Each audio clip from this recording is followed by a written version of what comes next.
पांडवों को लेकर के रणभूमि की ओर चल पड़े। क्यों? अब यहां एक और बात थी कि भीष्म पितामह को इच्छा मृत्यु का वरदान है, ये बात सबको पता है, सबको पता है।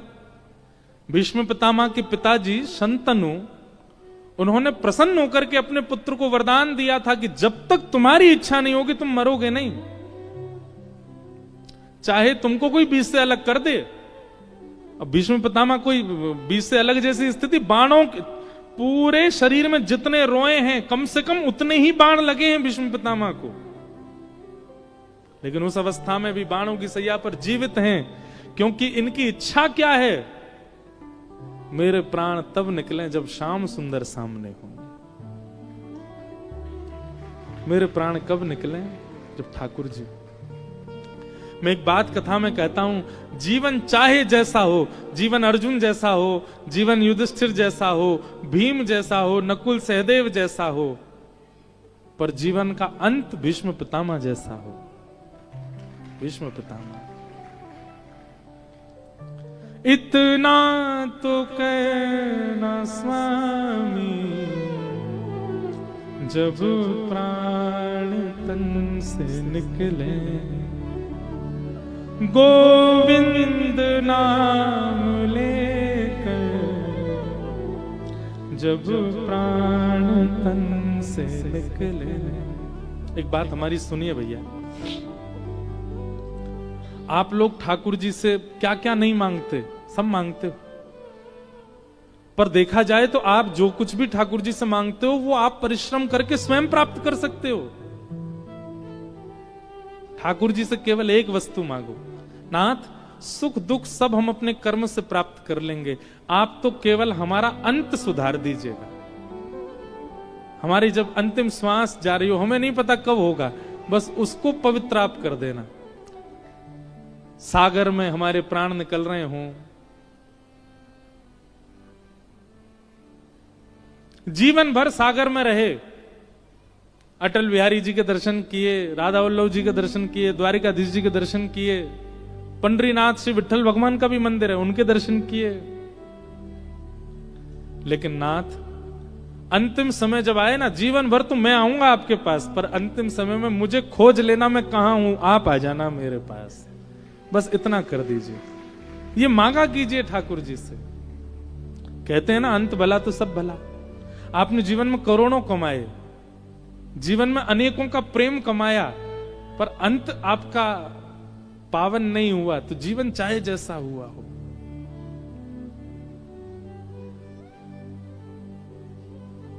इसलिए हर दिन ठाकुर जी से यह प्रार्थना कहनी चाहिए, इतना तो कहना स्वामी, जब प्राण तन से निकले, गोविंद नाम लेकर, जब प्राण तन से निकले। हे नाथ, मेरे जब प्राण निकल रहे हो तब मुख से अपने आप गोविंद शब्द का उच्चारण हो जाए, और आप मेरे सामने खड़े हो। कैसे खड़े हो? पीतांबरी कसी हो, मुखड़े पे कुछ हंसी हो, छवि मन में ये बसी हो, जब प्राण तन से निकले। श्री गंगा जी का तट हो, यमुना का वंशीवट हो, मेरा सांवरा निकट हो, जब प्राण तन से निकले। एक राजस्थान के एक भक्त थे, वो जन्म से ही बड़े उदासीन हो गए। उदासीन का मतलब उदास को नहीं कहते, उदासीन का मतलब जो संसार से बहिर अंतर्मुखी हो जाए। ब्याह में रुचि नहीं, व्यंजनों में रुचि नहीं, वस्त्रों में रुचि नहीं, श्रृंगार में रुचि नहीं, व्यवहार में रुचि नहीं, उसको कहते हैं उदासीन। कई परिवारों में जन्म से ही बालक उदासीन से हो जाते हैं, उनको ज्यादा मन नहीं लगता। उनसे कहो कि भाई आज तुम्हारे घर में ब्याह है, सज धज लो, ऐसे ही आ जाएंगे। उनसे कह लो बढ़िया रोटी बनी है, खा लो ना, धारो इसमें मिर्च का अचार दो, ऐसे ही खा लेंगे। कोई उनका ना तो उनके जीव में इतना स्वाद होता है, ना उनके तन को इतनी सजने संवरने की इच्छा होती है, ना उनको ऐसा मन कि मुझसे कोई ज्यादा लोग बात, वो जन्म से ही उदासीन होते हैं। तो राजस्थान में 3 भाई थे, बीच वाले एक भैया वो उदासीन, उनको मुझे नाम याद नहीं आ रहा उनका, सब जगह से उदासीन हो गए। उनके बड़े भैया छोटे भैया सबने खूब प्रयास किया कि हमारे बीच वाले भैया कहीं काम करें, कहीं नौकरी करें, कहीं लग जाएं, कुछ तो कमाएं। राजा के यहां दोनों बड़े भैया और छोटे भैया दोनों कार्य करते थे, और राजा से कह के उन्होंने बीच वाले भैया की भी नौकरी लगवा दी, लेकिन 2-3 दिन काम करके भागे आए, मन नहीं लगा।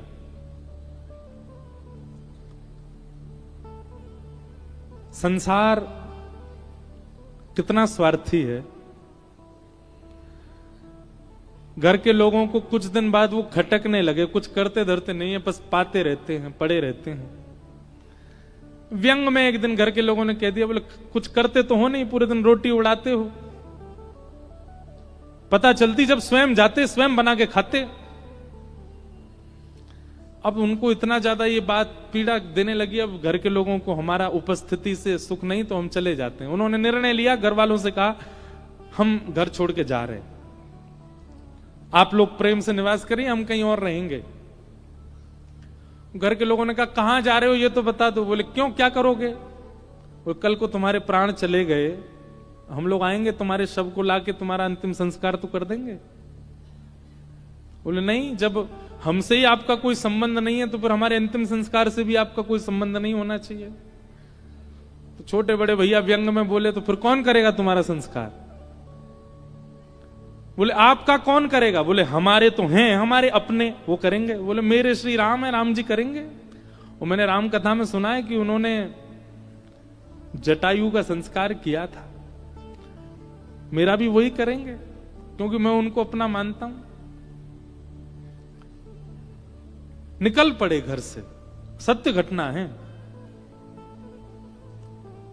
और कहीं वन में जाकर के कोई दे जाता भिक्षा आदि तो पा लेते, नहीं तो राम राम जपते भजन करते। अब उनकी एक ही इच्छा थी, राम जी मेरा संस्कार करें, मेरे इस देह का। उनको यह भी पता था कि अब ये मेरा अंतिम जन्म है, इसके बाद जन्म नहीं होना, बस मेरा ये है अंतिम क्षण में राम जी मेरे सामने आ जाएं और मेरे देह का संस्कार प्रभु श्री राम पिंडदान वही करें। उसके पीछे कारण था, बोले संसार के पुत्र, संसार के बालक पिंडदान करते हैं तो संसारी जीव पिंडदान करता है तो फिर संसार में फिर आना पड़ता है। ठाकुर जी पिंडदान करेंगे तो संसार में आना ही नहीं पड़ेगा। इसका मतलब यह नहीं है कि पुत्र के पिंडदान से आना ही पड़ता, पर उनकी भावना ऐसी थी कि ठाकुर जी कर देंगे तो फिर जन्म का चक्कर खत्म हो जाएगा।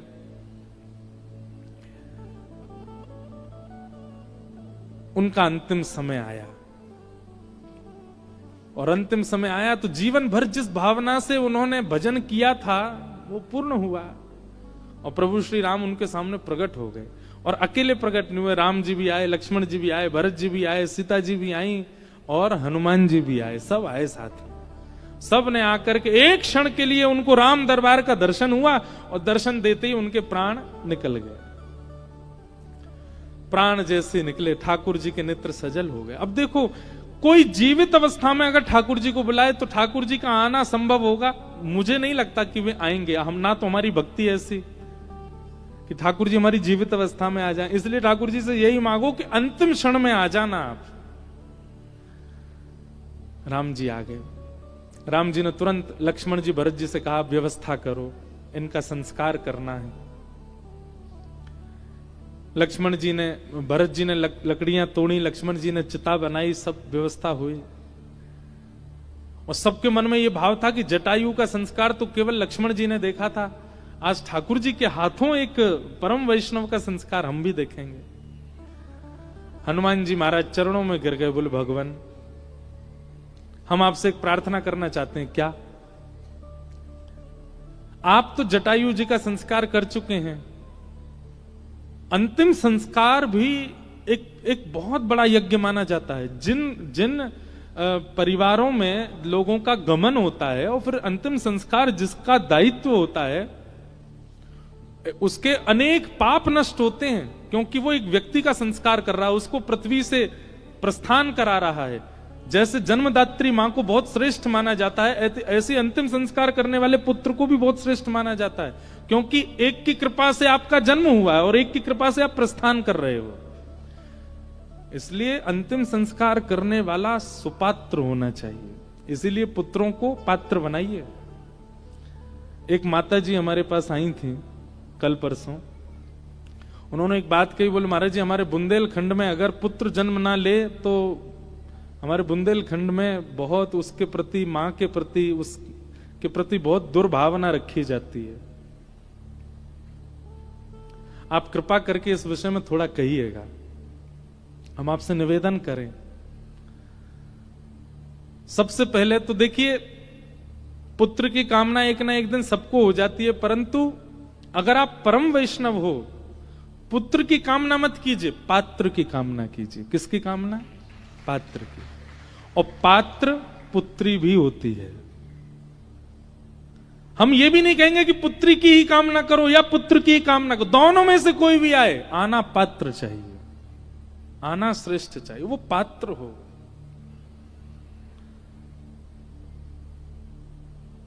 नहीं तो आजकल जैसे पुत्र जन्म ले रहे हैं ना, ऐसा कहते हैं पुम नामक नरक से तार देता है पुत्र, पर आजकल जैसे पुत्र जन्म ले रहे हैं वो जीते जी परिवार को नरक बना देते हैं, संसार को नरक बना। ऐसे पुत्र की क्या कामना करना? ये पुरानी विचारधारा, ये पुरानी भाव, इनसे थोड़ा आगे बढ़िए। ना तो हम पुत्र के पक्ष में, ना हम पुत्री के पक्ष में, हम पात्र के पक्ष में। पात्र बने, चाहे जो आवे घर में उसको पात्र, उसका निर्माण आपको करना है, उसका श्रेष्ठ निर्माण कीजिए।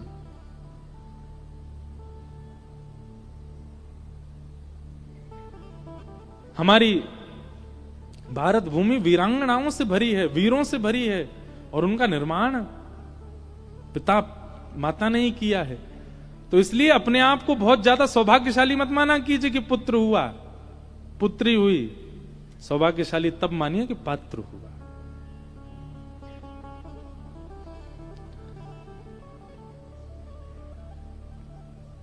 हनुमान जी महाराज बोले, भगवान आप तो एक का संस्कार कर चुके हैं, कृपा करके हम आपसे प्रार्थना कर, इनके संस्कार का अधिकार हमको दीजिए, हम इनका संस्कार करेंगे और 13 दिन तक जो नियम होते सबका पालन हम करेंगे। राम जी महाराज जितने प्रसन्न हो गए, और फिर उस वैष्णव भक्त का संस्कार अनंत बलवंत श्री हनुमान जी महाराज ने किया। जैसे ही हनुमान जी ने चिता में अग्नि प्रज्वलित करी, हनुमान जी के हाथ, हनुमान जी का नाम ले ले महाराज, भूत पिशाच निकट नहीं आवे, महावीर जब नाम सुनावे। हनुमान जी के नाम से भूत पिशाच भाग जाते हैं। जिन हनुमान जी ने चिता में अग्नि दी हो, जैसे ही उस चिता में से, अग्नि में से धुआं प्रकट हुआ, तो उस क्षेत्र में जितने भी प्रेत वायु में भ्रमण कर रहे थे, उस धुआं का स्पर्श करते सब मुक्त हो करके भगवत धाम को प्रस्थान करने लगे, और प्रस्थान करके सबको वैकुंठ की प्राप्ति हो गई। अब नियम होता है कि 13 दिन तक नियमों का पालन किया जाता है। तो हनुमान जी महाराज वहीं रहते, जहां चिता पर अग्नि हुई थी वहीं पास में ही हनुमान जी रह करके, और जो होता है पिंडदान हो, 10 गात्र हो, आदि आदि जो सबका नियम कर रहे थे। तभी हनुमान जी को जोर जोर से रोने की आवाज आने लगी। तो हनुमान जी महाराज ने वृक्ष के ऊपर देखा, समझ गए कोई प्रेत रो रहा है। हनुमान जी बोले, अरे या इस गांव के इस जंगल के सारे प्रेत मुक्त हो गए, तुम कैसे रह गए? बोले, जब आपने अंतिम संस्कार किया था सब यहीं थे, मैं कहीं घूमने गया हुआ था, उस समय मेरा संस्कार नहीं हो पाया है। तो हनुमान जी महाराज बोले जिसका संस्कार हुआ वो सामान्य नहीं था, उसने अपना पूरा जीवन राम जी को अर्पित कर दिया, और हमारे हाथ से संस्कार हुआ है, रुको हम तुमको मुक्त करते हैं। और 5 दिन पुरानी चिता राख बन गई है, उस राख के ऊपर सामान्य लकड़ी रख के हनुमान जी ने सामान्य लकड़ियों में अग्नि लगा दी, उससे जो धुआं प्रकट हुआ उससे भी 2-4 प्रेत और मुक्त हो गए, भगवत धाम को प्रस्थान कर गए। तो पूरी कथा सुनाने का अभिप्राय यह था जीवित अवस्था में भगवत दर्शन की इच्छा हो अच्छी बात है, परंतु अब इस घनघोर कलिकाल में वो संभव हो पाएगा ये हम दावे से नहीं कह सकते। इसलिए अंतिम काल ही मांग लो कि हे नाथ, इतना तो कहना स्वामी, जब प्राण तन से निकले, हमारी अंतिम श्वास निकल रही हो नाथ, उस समय आप आ जाना। भीष्म पितामह को जिस समय उनके पिता ने वरदान दिया कि तुमको इच्छा मृत्यु का वरदान है, तुम जब इच्छा करोगे तभी तुम्हारे प्राण निकलेंगे, चाहे तुम्हारे शरीर का कोई विदर्ण क्यों ना कर दे, उसी समय भीष्म पितामह ने नेत्र बंद करके इच्छा मृत्यु धारण कर ली थी कि मेरे प्राण तभी निकलें जब द्वारिकाधीश श्री कृष्ण मेरे सामने खड़े हों, उनको देखते देखते मैं प्राण त्यागूंगा। ये इच्छा मृत्यु थी।